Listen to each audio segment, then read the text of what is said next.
हम अपनी नाव लेकर मछली पकड़ने जाते हैं तो हमारे पास ये होना बहुत जरूरी है। ये लंगर ही हमारी नाव को एक जगह पर रोके रखता है। लेकिन वो लंगर इतना भारी और मजबूत कैसे बनाया जाता है कि वो 6.5 मीटर लंबी नाव को रोक सके? लंगर लाल गर्म लोहे से बनाए जाते हैं और लोहे को पहले एक भट्टी में करीब 1550 डिग्री पर गर्म किया जाता है और फिर पिघले हुए लोहे को लंगर के सांचे में डाल दिया जाता है। इसके लिए जिस लोहे का इस्तेमाल किया जाता है उसे ढलवां लोहा या ग्रे आयरन कहा जाता है। उसमें मूल रूप से तो लोहा और स्टील ही होता है, लेकिन उसमें कार्बन और सिलिकॉन भी मिलाया जाता है। ये लोहा महंगा नहीं होता, लेकिन यही लंगर को इतना मजबूत और भारी बनाता है। कार्बन और सिलिकॉन से उसे ज्यादा मजबूती मिलती है। पिघले लोहे को सांचे में डालने से पहले सांचा बनाया जाता है। वो 2 हिस्सों में होता है, रेत से ऊपर और नीचे वाला हिस्सा। आम रेत में कोयला और पानी मिलाकर यह सांचा तैयार किया जाता है। सांचा बनाने के लिए एक प्रेस, एयर कंप्रेशन और हाइड्रोलिक्स की मदद से 45 किलो के दबाव से लंगर के आकार का सांचा बनाता है। यह सांचा पंजे के आकार का होता है, जिससे लंगर झील या नदी के तल की रेत या बजरी को पकड़ लेता है और नाव अपनी जगह पर खड़ी रहती है।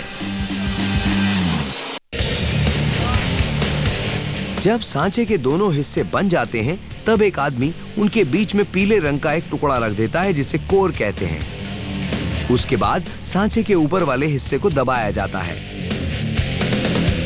कोर को रेजिन मिली रेत से एक दूसरी मशीन में बनाया जाता है। सांचे में लंगर कोर ऐसा अवरोध बन जाता है कि उससे रिसकर पिघला लोहा यू आकार के सांचे के बीच में ना जाए, क्योंकि वहीं पर लंगर का हैंडल लगाया जाता है। जब तैयार सांचा प्रेस से बाहर आता है, तब उसे लोहे की एक जैकेट में लपेट दिया जाता है और उसे एक वेट ब्लॉक से बंद कर दिया जाता है। वो सांचे को जकड़े रहते हैं, जिससे उसमें पिघला लोहा डालने पर वो फैलता या टूटता नहीं है।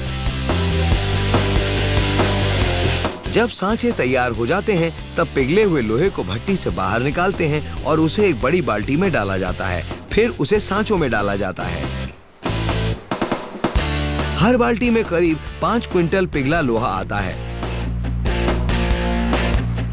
इतने लोहे से 12-12 किलो के 40 से ज्यादा लंगर बनाए जा सकते हैं। वो इतना भारी होता है कि उसे एक गरारी की मदद से लाना पड़ता है।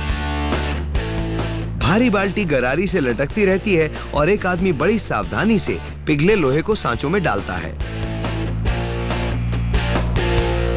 इन्हें काफी तेजी से काम करना पड़ता है, क्योंकि भट्टी के 1550 डिग्री के तापमान से बाहर आने के बाद लोहा तेजी से ठंडा होने लगता है, लेकिन वो इतना गर्म होता है कि सांचे में जाते ही रेत से धुआं निकलने लगता है। लोहे से भरे सांचों को करीब 45 मिनट तक एक कन्वेयर पर रखा जाता है, ताकि वो ठंडा हो सके। आखिर में दहकते सांचे नीचे लगे एक कन्वेयर पर जाते हैं, जहां उन्हें तोड़ दिया जाता है। लेकिन रेत में बंद लंगर अभी भी इतने गर्म होते हैं कि छुए नहीं जा सकते, इसलिए पहले तो इन्हें ऊंचाई पर ले जाते हैं, फिर इन्हें नीचे गिरा दिया जाता है। थोड़ा लुढ़कने के बाद लंगर सांचे से बाहर आ जाते हैं। इसके बाद एक फ्रंट एंड लोडर इन लंगरों को बाहर निकाल लेता है और उन्हें एक विशाल शेकिंग मशीन पर ले जाता है, जो उन्हें हिला हिलाकर उनके ऊपर से बची खुची रेत निकाल देती है। जब वो लंगर उस शेकर से नीचे आते हैं, तब कुछ लोग हथौड़ों से उन्हें ठोकते हैं, जिससे ढालते वक्त उनके ऊपर जमा अतिरिक्त लोहा भी निकल जाता है। फिर एक आदमी तेजी से घूमते घिसाई करने वाले पहिए पर उन्हें घिसकर उनके तीखे किनारों को समतल कर देता है। जब लंगर पूरी तरह चिकना हो जाता है, तब उसमें हैंडल लगाया जाता है। वो भी लंगर की तरह ढलवां लोहे से बना होता है और उससे लंगर का वजन 2 किलो बढ़ जाता है। तैयार लंगर का वजन करीब 14 किलो होता है। एक बार हैंडल लग जाता है तो लंगरों पर सिल्वर पेंट लगा दिया जाता है, ताकि उनके ऊपर जंग ना लगे, और फिर तैयार हो जाता है लंगर।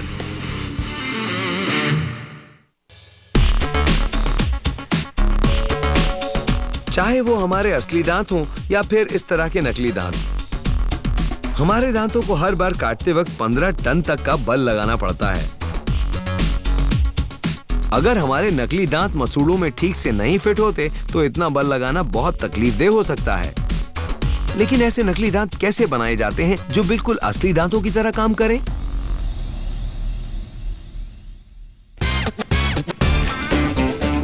नकली दांत बनाने के लिए सबसे पहले तो रबर पर मरीज के मुंह का निशान लिया जाता है। दांतों के डॉक्टर के यहाँ मरीज रबर में दांत गड़ाता है। फिर उस निशान को एक डेंटल लैब में भेज दिया जाता है, जहां उसमें प्लास्टर भरकर एक सांचा बना लिया जाता है।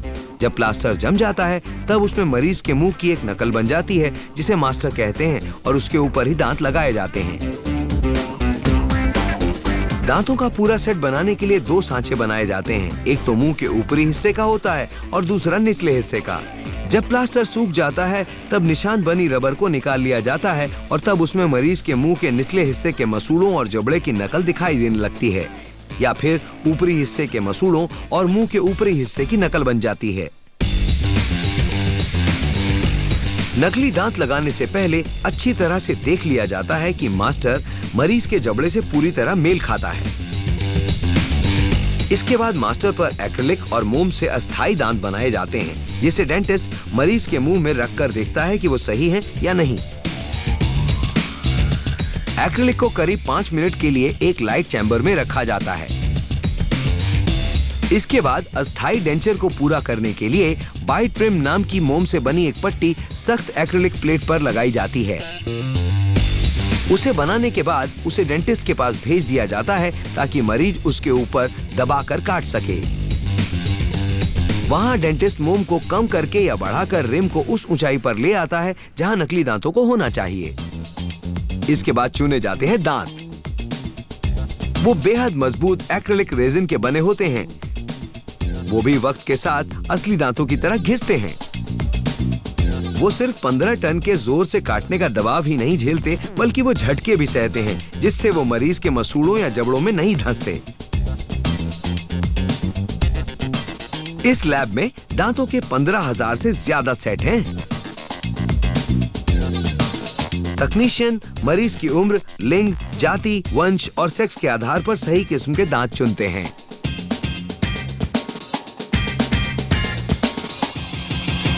इसके बाद मोम पर नकली दांत लगाए जाते हैं और शुरुआत होती है अगले दांतों से। एक गर्म स्पैटुला से मोम नर्म पड़ जाता है और वो नकली दांतों पर वैसे ही कस जाता है जैसे असली मसूड़े।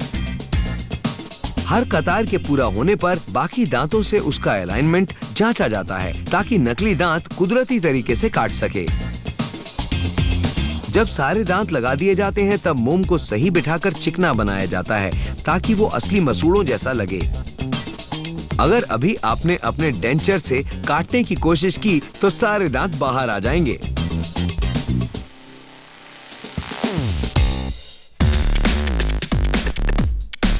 इसके बाद डेंटिस्ट के यहाँ आखिरी बार जांच करने के बाद दांतों का प्लास्टर से एक और सांचा बनाया जाता है और फिर मोम के अस्थायी मसूड़ों की जगह सख्त एक्रिलिक के मसूड़े बना दिए जाते हैं। जब प्लास्टर सूख जाता है तब उसे 10 मिनट के लिए उबलते पानी में डाल दिया जाता है। गर्म पानी से मोम नरम पड़ जाता है और तब सांचे को खोलने पर वो आसानी से बाहर आ जाता है। इसके बाद बच जाता है मसूड़ों का वो सांचा जिसमें सारे दांत लगे होते हैं।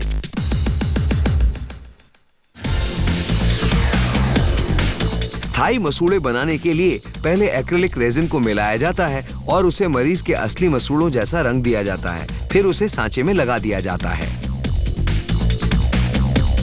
वो रेजिन पूरे मसूड़े पर बराबरी से फैल जाए, इसके लिए सांचे को बंद करके एक प्रेस में डाला जाता है जो उसे 17.5 क्विंटल के बल से दबाता है। जैसे ही वो सांचा प्रेस के बाहर आता है, एक आदमी हथौड़े से प्लास्टर का सांचा तोड़ देता है और बाहर आते हैं नकली दांत एक्रिलिक के मसूड़ों के साथ। एक्रिलिक इतना टिकाऊ होता है कि उसे चिकना बनाने के लिए पत्थर के ग्राइंडिंग व्हील का इस्तेमाल करना पड़ता है। उसे अच्छी तरह से घिसने के बाद उसके ऊपर रेत डालकर उसे बफिंग व्हील पर घिसा जाता है, जिससे दांतों में चमक आ जाती है। फिर अच्छी तरह से साफ करने के बाद आखिर में डाल दिया जाता है माउथ वॉश। ये दांत इतने मजबूत हैं कि आप इनसे भुट्टा खाइए या चने चबाइए, इन दांतों से आपको असली दांतों वाला मजा ही मिलेगा।